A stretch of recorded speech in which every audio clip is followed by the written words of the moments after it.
Doomsday Clock #3, Geoff Johns, Gary Frank. You know, I know there's a lot of skepticism on the interwebs, and there's some folk who think the Watchmen shouldn't be touched. I don't want to go into that, but you know, obviously that's No, a feeling from a lot of people. I after I read this, I made my opinions known on Twitter, so you can go check that out. It just comes from the perspective of a longtime DC fan of these superhero characters. You know, that's why I read these. You know, and I understand that comic books is its own. I don't want to say genre, but its own, piece of literature. And there's room for everything, but I read comics for superheroes, and I feel like what Johns and Frank are doing in Doomsday Clock appeals to my sensibilities there. Yeah, I think the point I was getting at was that after reading this, I'm still loving this every month, and it still feels like an event. I get excited before I sit down to read it. I read it a complete second time before we do it, because I always skim through my books before I do the show, but I always read this a full second time before we start recording. I need to, and I think when issue 4 hits, I'll probably reread everything up until issue 4. Yeah, I mean it won't hurt just to be fresh going in. And it's not like we won't have time. Yeah, so I the point being is I'm still loving it. So this is going to be a positive discussion about Doomsday Clock #3. On my second read through, so I read the back matter like 3 times just because it's in my wheelhouse, but I only read the main story twice, and I tried to find stuff that I really didn't enjoy in this issue the second time through, and I just can't. Like, not trying to be a shill, but this issue worked so well. I think obviously it's mirroring some structure stuff from the original Watchmen. I think it's worth mentioning because obviously I've got the advantage over you a little bit here in that I just reread Watchmen before this started. Yeah. A few months ago. And I specifically remember talking to Connor as we were reading it, saying, when does the Black Freighter stuff start? Now, I can tell you right now, it started in issue 3. So I think it's very interesting that issue 3 of Doomsday Clock introduces its own version of that. And in this, it's an old movie it's on TV. The adjournment is on TV, and that's what we're getting. We're getting glimpses of throughout the issue, and it'll come and go as we go. Because if you go back and read Watchmen, the Black Freighter stuff's not as consistent as you might remember it, because it's there for a lot of 3, it's there for a lot of other couple issues, but there's some issues where it skips completely and you get none of it. So I'm sure we'll see this come back, but maybe not necessarily the next issue, and we'll see it in and out as we go. So I think from a structure point of view, that's fascinating. Mainly though, I just love the ideas it's playing with, and I think the first thing, I think we'll just work through the book. The first scene in the book, and the first thing to really talk about is end of issue 2. We had that big cliffhanger where the comedian showed up and took some shots at Ozymandias, right, and Lex. Yeah. And I think we all basically agreed at the end of that discussion, yeah, it's not really him, probably. And then we just kind of, that was basically the gist of the conversation. We were positive it wasn't really him. And this issue opens with, we actually get the scene from the start of Watchmen of comedian being beaten up and thrown out the window. And what we see is, and my mind went straight to Jor-El, given what happened in Oz Effect and what we found out about him. Yep. As he's falling to the ground, comedian is transported somewhere. It goes black. He wakes up in the water, in the ocean. He gets up, and we just see the foot, and we get, hello, Blake. We see that Manhattan's there. Manhattan's brought him somewhere. And he's like, where the hell are we? And obviously we're presuming this is the DCU. I don't think we see anything in the skyline that specifically tells us it is, but... That's Metropolis. Is that Metropolis? I believe that's Metropolis, because that looks like LuxCore Tower. It's actually, now that I'm looking very closely, it's very small, but you can make out the Daily Planet globe. Yeah. It's very small, but you can make it out. For a fact, I know it's not Gotham because it doesn't look like a crap hole. Well, that wasn't really. I just saw a skyline. It wasn't until I looked right there where I actually really saw the globe. But it's really you don't see the detail. You don't see the words Daily Planet on it or anything like that. It's really tiny. No, but no, for me it was the L-shaped building. That's LuxCore Tower. I feel like that changes every time you see it, so I never even really considered that. But again, with Johns, he plays such homage to the past. Like, Yeah. that's something he would pick up on. Yeah, it's also worth mentioning his button came with him. I was talking to Connor about this yesterday, about how the button ended up in Batman's cave. And everything I said yesterday was complete gobbledygook, because now that I'm looking at it again, the button does come with him. It's on the beach, he's looking at it, so worth Well, mentioning. what's the saying from The Flash? It's the Speed Force. I don't have to explain shit. It's the Speed Force, bro. I ain't going to explain shit. That's the There saying. you go. And because remember, the button came out of the Speed Force. Oh, it did. No, I just assume it goes back into the Speed Force. I don't think it's a big deal. Yeah. This is one of those things where No. Connor was obsessing over. He was also upset because he was talking to me about this last night because he knew he wasn't going to be on the show. And the other thing he mentioned was like, well, this was a big thing. He was really fixated on this, right? So because because the comedian was pulled at the last minute before, as he was falling to the ground, like, does that mean he gets sent back so that he lands and then Watchmen takes place as it did? Or is a new version of Watchmen happening after this now because his body was taken at the last second? Do you get what he means? Yeah, it's timey-wimey, and It's timey-wimey, yeah. if Johns is going to change Watchmen, I feel that's really going to make people riot. So I don't. But then again, stuff that happens here, right? That starts in this book, like the end of their world when they're leaving. I don't feel like that needs to happen. Yeah, it doesn't matter.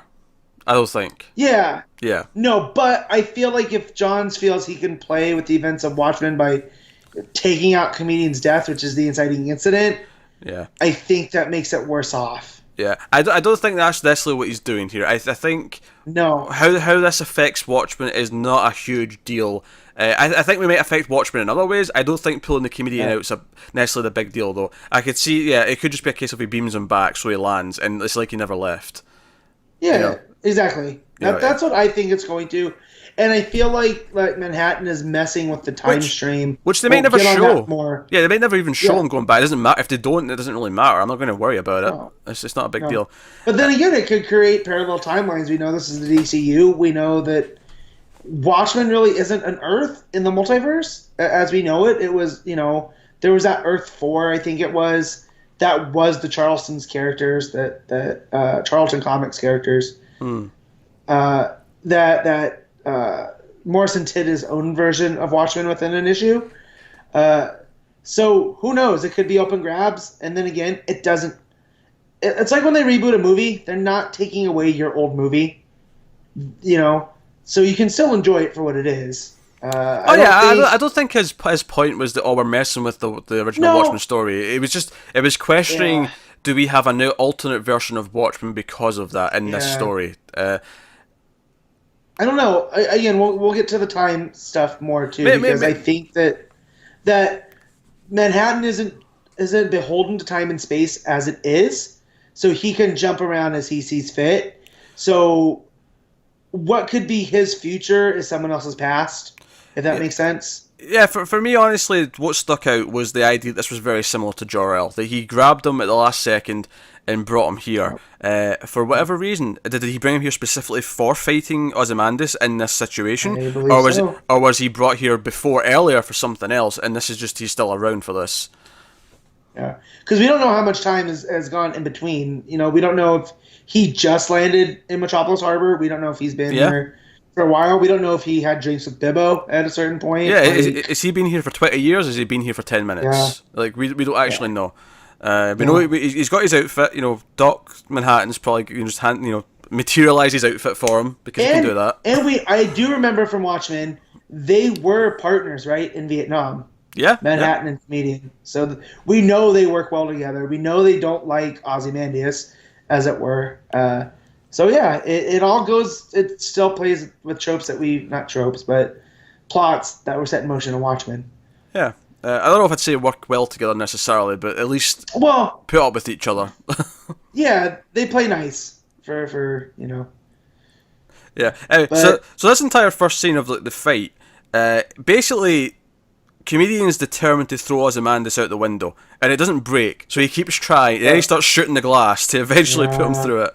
It's quite delightful, because it's very, like, oh, I'm doing to you what you did to me. But of course, it's Lex Luthor's window, so it's like reinforced to shit. So it's not quite happening, so he has to really, really hammer it to make it happen. And then Ozzy basically decides to grab his cat and just make a jump for himself. And we get like a really sort of over the top sliding down the window outside and then going onto the top. I always call that an Indiana Jones exit, like in Temple of Doom. You know, when he leaves Club Obi-Wan. Through all the things. It's very like that. There's one panel where he lets go of his cape, and all I could think of was Superman, and that's got to be intentional with this team. You look at the cape in the window, the way that it flutters. Yeah, maybe. Because I made it up like, oh, Superman's catching him. This is we get back to Superman going, you know, and no, Ozzy gets out of it himself. Like, there's been very little DC character involvement up to this point. Yeah, so he survives that, and then we go back to Batman and Rorschach at the cave, and Rorschach is trying to explain what's going on, and he's just like, you know what, here, have the journal. Read that, please. And then he's frustrated. Well, actually, it's a later scene where he's frustrated. He's not reading it quick enough. So Batman says, go upstairs and get a shower and get cleaned up as Batman reads the journal. So I mean, that's pretty epic in and of itself, that Batman's reading the Rorschach journal. Yeah, and that Rorschach, we find out here, too, that he's not necessarily... He doesn't like working with Ozymandias. He still holds Ozzy responsible for the events at the end of Watchmen, and he's only doing this because he wants to help find Manhattan. Because my take on this is Rorschach has something that he feels Manhattan can fix. Yeah, probably. It's worth mentioning as well, we go back to the Mime and Marionette, and I like how, just to contrast it with the city shot from earlier, this shot, they're looking at Gotham, and it does look like a very different city. It's a really nice touch. But they're basically going for a drink. It's cutting around a lot. There's a lot of one-page scenes here as we're jumping around, until we get to the old folks' home. And we get to... Oh, man. Here we go. Yeah, this is where the real meat of this issue kind of comes in with Johnny Thunder. It's so heartbreaking. Just, let's take Johnny Thunder out, and he's just an old man waiting for his family that's never going to arrive. Oh, my God. Yep, and that's where we get the TV. They're fighting over the remote. There's some small world stuff going on. They're still talking about the Superman theory, which is this whole thing where they think like superpowers are an American conspiracy because most superheroes are American. And we get the establishment that Superman was the first, right? He came out, and then all of a sudden superheroes exploded on out, which means, as far as we know, the Justice Society never existed. Because you would think that they would remember, even if they were just like secret agents. Well, yeah, but we knew this anyway, Matt. The JSA did not exist in this continuity. It never did. Not since the New 52 happened. No, I know. But I'm just saying, like, they're going out of their way to remind you Superman is the first. Like, this is the timeline we're in. So why is Johnny Thunder suddenly so important, right? Like, there's more going on. He remembers something. I don't feel like that's changed anything since Rebirth issue 1. Like, that's exactly what we said back then as well. Right. I know. It's reestablishing it. He's having memories of some kind. He's having glimpses of what his life was, and he's getting confused, and he's thinking about it. It's like fragments of it are coming in, but no one believes him because he's a crazy old man.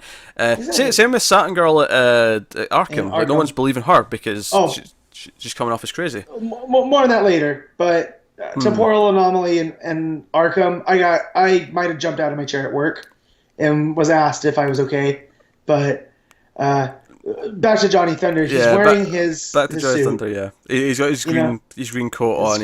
With his bow tie, and there's a striking resemblance to when I went to look him up to see what he used to look like. Striking resemblance to Jimmy Olsen. Yeah, it's also worth mentioning on the TV news. Like some people are defending Superman, but they're also talking about US government experimentation. And they mention Rex Mason, Kirk Langstrom, and a third individual who Lady Clayface. Is that Lady on Clayface? The Outsiders in the 80s. Yeah, you're right. I can see her. I mean, it says it's her. It says it's her as well. Admittedly, I just haven't got to that speech bubble. Yeah. What gets me is you have the guys talking about, back in my day, they were real heroes. Teddy Roosevelt, which I was like, how old are you, dude? Because Teddy Roosevelt died in 1919. Joe DiMaggio and Frank Rock, who's the same Frank Rock that Sergeant Rock from World War II. So again, there's some little bit of seeding going on, like the All-Star, I don't know if they were the All-Star Squadron, no, Easy Company, from DC Mythos. Yeah. So this is where the movie starts playing, though, The Adjournment, which is the last film from this actor, Carver Coleman, who died after this movie was made. And this was like a series of movies. He played Nathaniel Dusk in all these films. More on that name when we get to the back matter. Save your trivia, Matt, for then. I got you. Because we did a bit of digging and we have knowledge. Me and Pete have become the Always Sunny meme of the motherboard going through this. Like, that scene at the old folks' home, him saying that his granddaughter and her son are coming. They would have called if they weren't. And you have the two old guys fighting over the remote, and it keeps changing back between the news and the adjournment. And we get some scenes from the adjournment. Yeah. And I think it's worth mentioning that whole thing where he thinks his granddaughter's coming. I do wonder if that's like a glimpse of the future. Like, if that's predicting something we're going to actually see that kind of lines up with what he's saying. Maybe it won't be. Maybe it's just like figments of like of a memory of a different timeline. But yeah. I just remember, the genie is magic. There's no really. We don't have a fine take on magic at this point because it's Watchmen. Everything is sciencey. It's Dr. Manhattan. So, Yeah, so the movie's playing, and like I say, I compare this heavily to the Black Freighter story from within Watchmen, which was the comic book the kid was reading, but instead here we're getting an old movie. And we're getting lots of stuff to go with it because we have this mystery of the death of the actor as well, on top of the plot of the movie. Now, the way the Black Freighter worked in Watchmen is that it kind of mirrored the motivation and the story of Ozymandias. As that was going on. So I think one of the fun things here is that we're going to be kind of trying to guess who this is talking about, what it means in terms of thematically to the overall story. Because the plot of this is that Nathaniel Dusk is this private eye who was a detective, was an actual cop, but he gave it up. His wife was killed by her ex-lover who was a mobster. And his kids are now away with some grandparents. Her grandparents. Yeah. And her parents. And he gets this case on Christmas Eve, and that's actually all we get in the first scene is all that stuff there. Someone coming into his office, and then we cut back to Rorschach having his shower. Try to wash the filth of Ozymandias out of his hair. I believe was the look. I've been dirty after going to the beach with sand in my hair, but I've never scrubbed so hard that my scalp starts bleeding. So this dude is working through something. Yeah, the art is glorious. I mean, obviously Gary Frank's been great since we started the book. But I was going to say, I love the line that bathroom, it costs more than a city block where he's from. Yeah, that cracked me up. And then him being shown the room, and they've gone through every room in the mansion for the smallest room because this is all too big. It feels uncomfortable. Yeah. But seriously, just that panel with the blood evenly in both sides of his face, because it looks like a Rorschach. Yeah. Big blot. Well, that's what it looks like. Yeah, it's his mask. Yeah. That's made out of blood. Which makes me think, not that he has two dual personalities, but he has two. There's him with the mask and him without the mask. Whereas the original Korvax, whatever it is he was one person always. Even when he had the end is nice sign and whatnot, that was him. I mean, you could read it both ways. You could read it, he's always Rorschach, because even without the mask, his mask is forming on his face. But just the driplets of water plus the thick blood, you can see from that panel. I mean, everyone knows that blood is thicker than water. That's a common saying for a reason. But you can actually see it in that panel. The blood looks thick and oozy, and then the water's just these thin driplets. It looks really good. And we go back to the movie that's playing, The Adjournment, and we see the case as these two guys have ended up dead. One's the cop who's come, because it's a cop, an honest cop, one of the few honest cops left, which obviously he remembers, which makes us think of Jim Gordon, of course. Think about it, think of Year One Batman. That kind of sounds like that. But he comes to Nathaniel Dusk, sorry, for this case. And it becomes this bit of a debate. about how, like, you know, like, actually, this scene is just not actually that. I'm thinking of the later scene. But in this scene, it's basically just, here's the case, here's the two dead bodies, the two guys that were playing chess. It's Christmas Eve. One of them is my brother-in-law. The other was a neighbor who's a widower that he thinks is maybe the target because there's no way my brother-in-law, you know, he was a jerk, but nobody would have it out for him. Yeah. So we have that. There's a very quick thing from the news before we actually end that page about a German superhero. One of the few German superheroes, the Whale Huntsman. Yeah. Is possibly reported in a terrorist attack of some kind. Someone was blowing up a facility where they were doing German, you know, testing, and they're trying, and so he was seen fleeing the scene. So it's creating this sense of paranoia and distrust amongst the supers now with the Rex Mason stuff, which I still feel that's going to play in much more coming up because this is, again, we're just getting more references now from issue 1. Absolutely, this. yeah. And then we go back to the Mimi Marionette. They go to a bar. The Jumping Jacks, specifically. They come in, and immediately people are like, hey, what are you doing wearing that makeup? This is Joker territory. No one else wears that makeup. And, of course, we have a really simple panel of Marionette just turning and saying that the Joker, who's the Joker? And everyone's like, what'd she say? Who doesn't know who the Joker is? Now, before we get to the action of this scene, I just want to mention, right, so obviously we're going to talk about the action that takes place with the two characters and the barman and all the people in the bar. Mm-hmm. But before we go any further, so the scene ends with them saying, let's go find this Joker, right? Now obviously we're excited about them meeting the Joker because they're these evil villains. The Joker, of course, is the most villainous of villains in the DC universe, right? Uh-huh. We know there's 3 Jokers. I knew you were going down this way. Right. My brain went this way reading it the second time. Yeah. I don't like it. We know they have a missing kid that the Ozymandias was promising that they'd meet. Is it out the realm of possibility that this missing kid ends up being one of the Jokers, possibly the current Joker that they're going to meet? Yeah, that's what I'm thinking.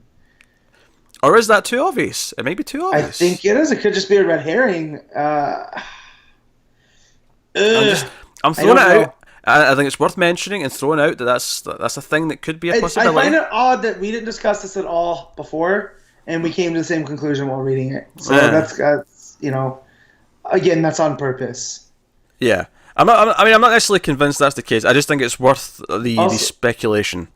So the whiskey that they're drinking, or gin, whatever it is called Lindbergh. And that, you know, Lindbergh was famous not for just crossing the Atlantic, but the famous kidnapping of his son. So, you know, that again plays into the layers here. Matt with the trivia. So this scene, everyone in the bar tries to fight them, and one of them grabs Marionette and kind of like, you know, makes a suggestive motion with his tongue, and the mime pulls out his invisible weapon. Now, of course, we've had great speculation as to this in the past. Back from issue 1, we were joking, so he has mime weapons as well, but is there actual weapons or just invisible? And it pays off here beautifully. The moment where he's holding out his hand, they all think he's an idiot, and then you see it fire, and you just see the blood coming out the back of the guy's head. It is a wonderfully brutal little moment. And then the entire scene, and then you even get that shot of the panel of the gun where it's still invisible, but you just see a bit of an outline. Smoking. You see the smoke, you see a little bit of an outline, the lights glistening off of it, which does kind of imply that he has invisible weapons. That's what this is. It's not just that he's lockpicks. Then he starts throwing invisible knives. Too. Yeah, you can kind of see the outlines. So here's the thing: post Dr. Manhattan, were there more superheroes in Watchmen? Or is it just tech? Did he just have tech that made just turn guns invisible? Like, it could be. I mean, I don't want to say that's simple, but it's simpler than, you know, metahumans doing it. But then you look at later Rorschach's compression gun, right? He mentions how sleek Batman's is, and where did he get something like that? Oh, sure, but you could read that as he's this low-life criminal vigilante who makes his own stuff, and Batman's a billionaire. So I mean, that's true. But I was just, and with the way that Marionette's powers work, is there an invisible string there? Is she is this a form of telekinesis? Like, Oh, I didn't think it you was know, telekinesis. I mean, I wasn't even sure if it was invisible. I thought it was just there yeah. because you can see it. Well, but it starts cutting like it's beyond fishing line. You know what I mean? Like it's Oh yeah, not. I took it as a super sharp line that she had. I didn't necessarily think I didn't think it was invisible though because you could see it every time it was like in Yeah. panel. So, So but yeah. I took it Oh as like God. just really strong wire basically. To borrow a wrestling term, when he fired that invisible gun, I popped. I was just like, oh boy, this is. Yeah. And he's becoming my favorite character in this. Mime. She starts cutting off limbs, she's cutting off hands, and Yeah. by the way, that panel, the bottom middle panel of the page where she's got the string out, and she's just smiling right at the, for lack of a better word, the camera, and she's looking right at you. It is creepy as shit. It is. Them meeting up with the Joker might actually be a fantastic little story to go through. Now we gotta wait. Because that cover, the cover of 4 was the Joker cover with the Easter eggs. Oh, is that right? Yeah. Yeah. Pissing me right the hell off. But but yeah, that scene again. He throws the invisible knives, and in the last issue they talked about the lockpicks, and they even walked through the again from the Killing Joke, another Alan Moore piece, that theme park that he had Gordon. That's right, and that is not the only thing in this issue that reminds me of the Killing Joke either. More on that later. Yeah. But yeah, so then the next scene is we're back to the movie / the news, sort of intercutting, and we we're talking about various deportations happening and stuff around the world, metagene detectors, metahuman arms race that's currently ongoing. Yeah. Interesting ideas, and it's cool because in Watchmen, Manhattan was kind of an allegory for the nuclear bomb. I like the idea that now we have a literal arms race with meta people. Well, and all those countries that are mentioned are nuclear powered. You know, Russia, Pakistan, India. You know, so again, not by accident. Johns is really layering. Absolutely, yeah. And then the child gets turned back, and we get the conversation. This is where the conversation in the movie is particularly interesting for me. Because they talk about how the cop is sure that this one guy is the victim and the other one's the bystander, and Dusk is like, no, we can't be sure. We can't assume which one's the victim. Like he could have been watching one of them and then followed them to the other room, and one of them is definitely the victim. One's the target and one is the bystander, but they just get killed because of that, and we have to figure out which one. And I like that when it says to find the killer, we need to find out which one was the target and which one was the innocent bystander. And that innocent bystander is bold. That panel where it says that is on Thunder, crying in the window. And all I can think with that is that, if Manhattan's altered the universe, the idea that everyone who was forgotten, everyone who's been replaced, that wasn't the intention of what he did necessarily. No. It was the innocent bystanders who just kind of got swept away because of what happened. And it makes me wonder what his grand plan was. If it was like, here's a world without superheroes, is it better? And by doing that, that's what creates Superman and all of that stuff. And, it seems better at first, but it's still going to fall apart. I think that's the core thing there, though, from this conversation, is the idea of there being two victims and one of them's just a bystander. I feel like that thematically is going to come into play in a big way. But if there's two victims, what's the primary victim then? Well, who was the target? That's the mystery. We don't know. Yeah, that's the mystery. Yeah. And that's assuming it is even like what I'm saying it is, where all the characters who get erased are the bystanders. Like that might not. I'm taking that because that's on that panel. I'm reading into it because of that. But even if it's not that, I think thematically that's going to be a big deal. This idea that there's two victims, but only one of them's intentional. The other one's just kind of a byproduct of it. Right. So I think that's some interesting stuff to sort of dive into. And then, also again, the idea that it goes to Thunder when they're having the conversation, because he's talking about how he's going to find Heartache because he's going back into his house to get basically this murder of his wife must have happened recently because it's Christmas Eve, as we mentioned, and he's getting into the house because his wife had a Christmas present for him under the tree, and that's what he's going to get. But one of the things I like, all the left-hand panels on that page, it's Thunder, and when he talks about Heartache, Thunder's the one in the panel. When he mentions a noose around his neck, it's Thunder that's on the panel. And even breaking and entering, Thunder's on the panel, which is like, the idea that Thunder wants to break free and all that stuff. I think there's some stuff in there. And then the bottom panel of that as well, when Thunder's left the frame, but it's still his like scene, and it's just the window and the building outside, and it's empty. That's where the dialogue from the movie says it's so empty without her and the kids. And keep in mind, earlier in the issue, Thunder was saying that he was expecting his granddaughter and stuff to come. Right. So it's the idea of the loneliness, the emptiness, and on top of that, just to add extra special to it, the window frame makes a 9-panel grid within the panel. Yeah. Well, the thing that also got me was it's not breaking and entering when you have the key. So, and it's also emphasizing Thunder.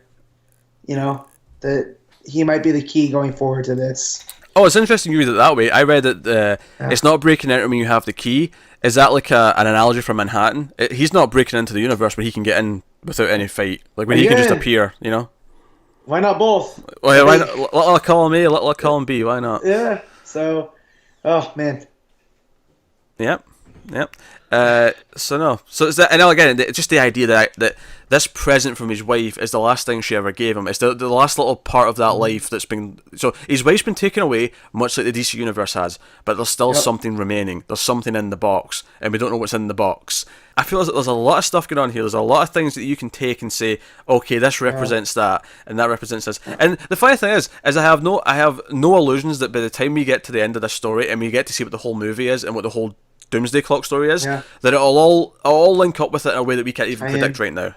But I think even just this on its own, these individual scenes have got things that we can. Yeah, it's just the fact that this was the last movie by this actor, and there was supposed to be more. You get that a little bit. Everything we're talking about is all the plot within the movie. On top of that, you have the actor was killed after this movie, and there's more going on there. Exactly. The next scene, it's actually new Rorschach is having a nightmare of when the big squid thing, the alien landed in New York, and he wakes up from that nightmare, and Bruce is like, hey, I think I know where your Manhattan guy is. As you said earlier, an anomaly at Arkham Asylum. A temporal anomaly. Now, it does turn out, though, that this was just a lie to get him there. This didn't really happen. Right? It's a trap. It's a trap, as they say. I do love them both pulling out their grappling guns and Rorschach being like basically emasculated by his shitty little thing. The pages that I was mentioning reminded me of the Killing Joke. All the side views as they're walking past the doors in Arkham is it's like the start of the Killing Joke. I thought that was a really nice touch. But this is all a ruse. Batman basically gets Rorschach locked in a cell. He gets him in the cell and slams the door, and the book ends with Rorschach threatening him and say, I'll kill you for this. He's screaming, and Batman's like, I'm sorry, but you belong in here. I love this because you know what? Batman would lock Rorschach in Arkham Asylum. Especially if he gave him this journal, right? Yeah. And he just said it's Kovacs' diary. Batman doesn't know who Kovacs is. This just makes so much sense to me. Like, Rorschach, brutally murders people. And I know a lot of people compare him to he's the Batman of the Watchmen. Sure, yeah, but, like, actual Batman does not like this Rorschach. He never would. No. No. This makes complete sense. So you kind of gleaned over him having the nightmare and stuff. And oh, sure, yeah. You can go back to that. Revealed he was at ground zero of the squid. Like, when the squid appeared in Times Square, he was right there. So whatever had happened, did Manhattan do something that pulled him from there? Is that why he's so... Maybe. Clearly he's not in his head, That said, I do have to wonder if he wasn't actually there and this is just his nightmare of being there. Maybe. Yeah. That's a possibility. Because if he was right there, he should be dead. That's what I mean. Yeah. So, like, is there some things afoot? Does he have, like, survivor's guilt? Like, maybe that was his dad that was there. I don't know. Because it shows him driving a taxi. But this guy looks super young. Yeah. If he was there, I will say that this answers, why he's so messed up. Because he went through this. Yeah, exactly. So that makes a lot of sense. And we know he wants, basically, revenge on... He's only helping Ozymandias to further his own goal, which is, to kind of get revenge on Well, as I took it, Ozymandias. But yeah, Batman locks him in there. But those guards too at Arkham are talking about the adjournment, and there's a key plot point of the movie that gets spoiled. I mean, intentionally, that one of the guards is like, "Oh yeah, I'm watching this on TV, and it's the one that's real famous," and it turns out that one of the killers was also a killer, or one of the victims was also a killer. Yeah. And the guy's like, "Hey, don't tell me. I want to watch it." And that was just like a perfect tease. We don't get any more of it, but it's like, oh, what does that mean? Was he killed because he was a killer, or was what? Yeah. Like, why? Was it the innocent bystander who was the killer? Yeah. Like, which one was the killer? Yeah, that is a good tease. Actually, I agree with that. But now not only am I deeply curious about where things are going, I'm excited about Marionette and Mime meeting the Joker. I'm now excited for more of the plot of the movie, which I'm going to have to give this credit here. Now, this might be blasphemy to some, but I love Watchmen. I love it dearly. But Black Freighter, I don't love that much within the book. It's a bit of a slog, those sections. Whereas with this, I'm not going to say that this is a book is better than Watchmen, but I will say that I feel like this Nathaniel Dusk movie is inherently more interesting and easier to read than that Black Freighter stuff ever was. And I think it Watchmen. speaks to John's too coming from. I mean, he was Richard Donner's assistant, so he knows movies. Yeah. You know what I mean? And I would watch the hell out of The Adjournment. I love 40s, 50s noir. That whole aesthetic, and I'm kind of sad I can't watch this movie. Like it's not a real movie, but it feels so real. Yeah, made by Werner Brothers. I don't know if you noticed. Werner Brothers. Yeah. No, which again goes back into DC. That was the company that Blue Devil, Blue Demon, whatever that character was. He was a stuntman with a costume.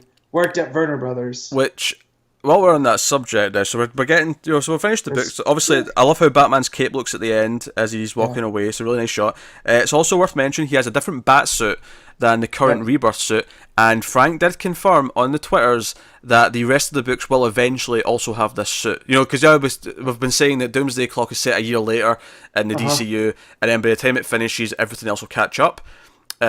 Which we never actually spoke about that when Doomsday Clock, we mentioned it's now going to end much later.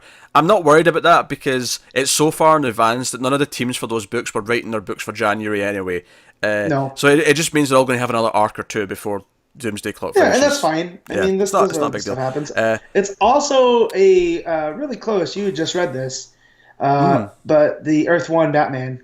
It looks a lot like Frank and John's. It's very similar. It's not the exact same, but it is very similar. It's got the yellow oval back with the bat logo in it. It is very similar to that outfit, which I don't mind. I do prefer the non-yellow oval look, but I don't have a problem with it either, so that's fine. And I'm not going to lie, I know some people are really upset that they're losing the purple cape. I'm not.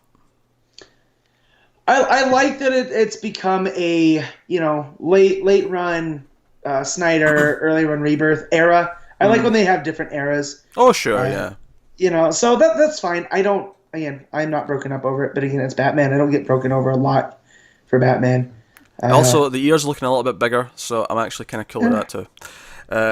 Makes for a better silhouette. That's good. But yeah, they did confirm that the rest of the Bat books and other DC books, by the time we get to the end of Doomsday Clock, will also have this Bat suit. So you can look forward to that. But I didn't notice it. Now, it is worth mentioning that we have some back matter once again, and I think it's worth talking about. Before we talk about the back matter itself, we out of curiosity we looked up Nathaniel Dusk just to check. What was this a thing before? Was this a made up name? Did Johns pull this from somewhere? And it turns out it is actually a character from DC Comics history. Yeah, from DC Comics past. Nathaniel Dusk sounds a lot like Sam Spade. Like it's just one of these names that sounds cool to say. Sounds like a private eye. So that's why I thought, Johns is doing his own retroactive continuity, a retcon, if you will, because that's what he's known for. But no, like Pete just said, he comes from a DC miniseries in the mid-'80s that were Nathaniel Dusk. Yeah, two miniseries. He had two. He had both 4-issue miniseries. And he's a detective who began his career in 1934. He served in the United States Armed Forces, and I'm reading this by the way from DC Wiki. That's where I'm getting this from for anyone who's wanting this.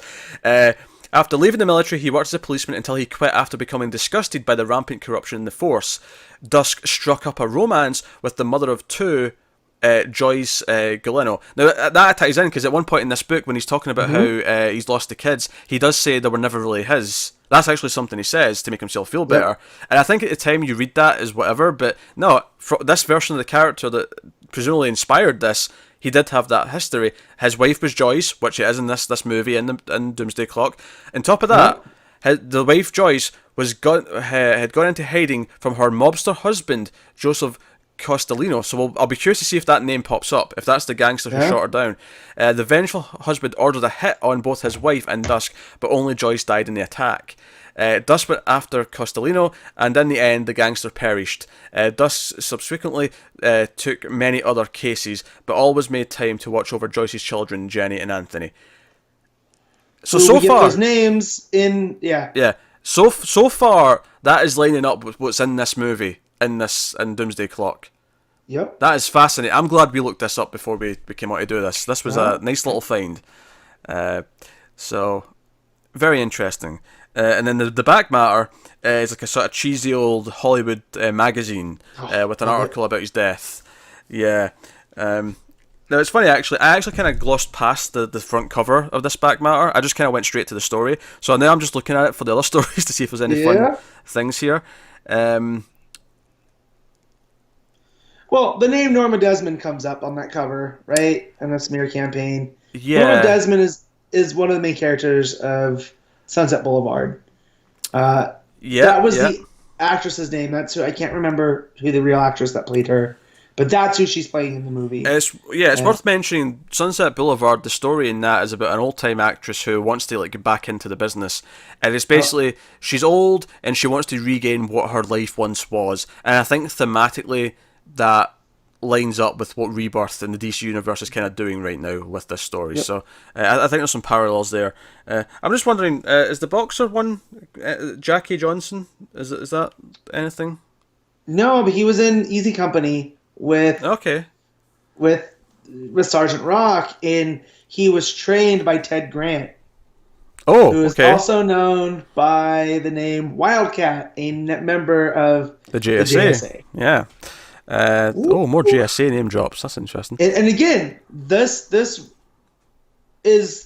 an old magazine from the current era. This is a movie that exists in the DCU, right? So we know these characters: Ted Grant, Sergeant Rock. Which makes me real people. Yeah, which makes me. I mean, forgetting Sergeant Rock because he's not JSA necessarily. No, at least not to my knowledge. Same era. But these other characters, it makes me wonder if because history got rewritten, this is what these other characters ended up doing with their lives. Ted Grant was doing this because JSA didn't exist and he became Wildcat, and so on and so forth.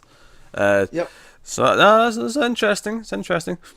So, amongst these other things, you find out about Carver Coleman's history, and that he came, he was the son of Irish immigrants and grew up on a farm in Indiana, and he came out to Hollywood to hit it big. Yep. However, we find out a lot of his history might be fabricated because when they look into it after his death, they can't find this farm that he supposedly grew up or who his parents were. And then there's possible connections to a crime family. Yeah, to the Sabella crime family in Philadelphia. Very interesting. And he was found, so he gets murdered. He's bludgeoned to death with his Oscar that he won for playing Nathaniel Dusk in a movie called Lover's Diet Dusk, which, funnily enough, is the name of the first Nathaniel Dusk story from 1984. Yeah, it lists his filmography, or at least all the Nathaniel Dusk movies. You've got Nothing Left to Lose, A Killer Calls, Murder at Home, A Killer's Kiss, Lover's Die at Dusk, and then of course the final one was The Adjournment.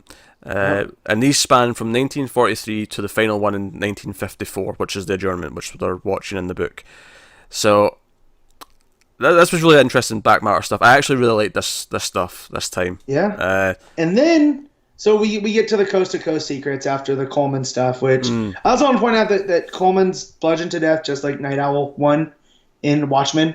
He was beat with his police trophy, right? Oh, okay, yeah, I can see the comparison. So right.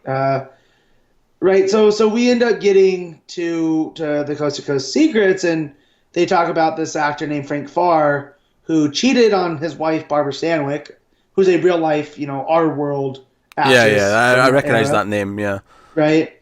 And you find out that he had an affair with this up and coming actress named Rachel Drake, and there was a baby girl that was born, and her name is Rita Farr. Yeah. What are you gonna say, No, Pete? no, no, nothing. You continue. You continue. Uh, Rita Farr, who becomes Elastigirl, a member of the Doom Patrol and adoptive mother to Beast Boy. There's some deep connections for you people. Bro, I go deep in this stuff. I go Rita Farr. I pop up on my phone.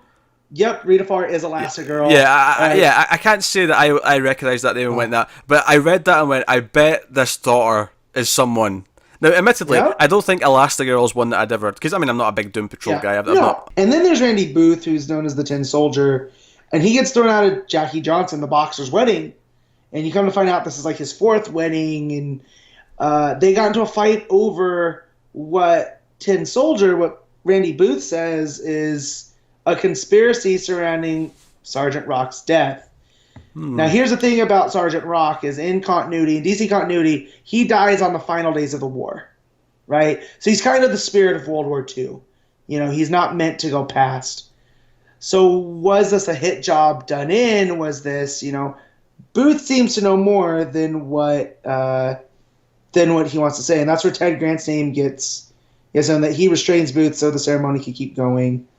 And yeah, he's undergoing treatment right now at a combat stress. So they're chalking it up to PTSD. Yeah, right. And then the final little story in the secret section is about how John Law, a screenwriter, was questioned for Coleman's murder, but he's got an airtight alibi because he was on a he was in the police tank for being a reckless drunk on the night of the murder. John Law was a mystery man known as Tarantula, who was kind of just guns and. I don't even feel bad. I don't know who John Law is. That is such a deep pull, Matt. Read the hit James Robinson mini, The Golden Age, for more on John Law, where he's the struggling writer. But he's also known for being a boyfriend to what's her name, Libby Lawrence, who ends up marrying Johnny Quick, and they're Johnny Quick and Liberty Bell, who end up having a daughter who is a member of John's Justice Society, and marries Rex Tyler, who's Owlman. Yeah, so these just go deep. So if John Law... That is a deep pull. I'll give you that. That is deep as shit. But again, I have to... This is what I do. This is why I can't remember to do dishes sometimes, because it's just filled with... I think the key point here, though, is that John's just pulling from some obscure places in the DC universe. These are deep pulls. These are all characters. Now, I don't know if Elastigirl was, but Tin Soldier, Jackie Johnson, Sergeant Rock, John Law, Libby Lawrence. These are all characters that were around in the 30s, 40s. These were the DC, Justice Society of the wartime era. Yeah, which goes back to the idea that these were all kind of like altered and erased, or they did something else because the JSA history isn't there. Yeah. So they were still there, they just maybe weren't the JSA, and now that plays into Johnny Thunder, and what does that mean for him? Because his powers were magic based. They weren't, like Johnny Quick, who you remember this equation, you get to run fast, or Libby Lawrence with her, her reciting certain words, he gives her super strength. It was a little bit different, so I wonder how that plays in. And if it is magic, what does this mean for Dr. Fate of that era, and I almost called him Sentinel, but Green Lantern, Alan Scott of that era, and the Starheart. So, oh man, it's my DC. This is the first issue where I feel my DC tinglers going. Well, yeah, I mean, I think the fact that it cut to Thunder in the old folks home was the book was saying, "Hey, we're starting to think about this. Start to poke around." Because up till now, it just really felt like a Watchmen sequel, and now that you start, you had Superman show up at the end of the first issue. Yeah, you had Batman. He really doesn't have much to do with the plot. You had Batman and Lex in the last issue. It was in Gotham, so it started to feel a bit more, directly related. But now it's really playing with all these ideas of things that have changed because of what's happened. Now, if in the next issue we get that Joker stuff, and then while Batman's in Arkham, there is a temporal anomaly, and he goes and talks to Saturn Girl, I'm gonna lose it, Pete.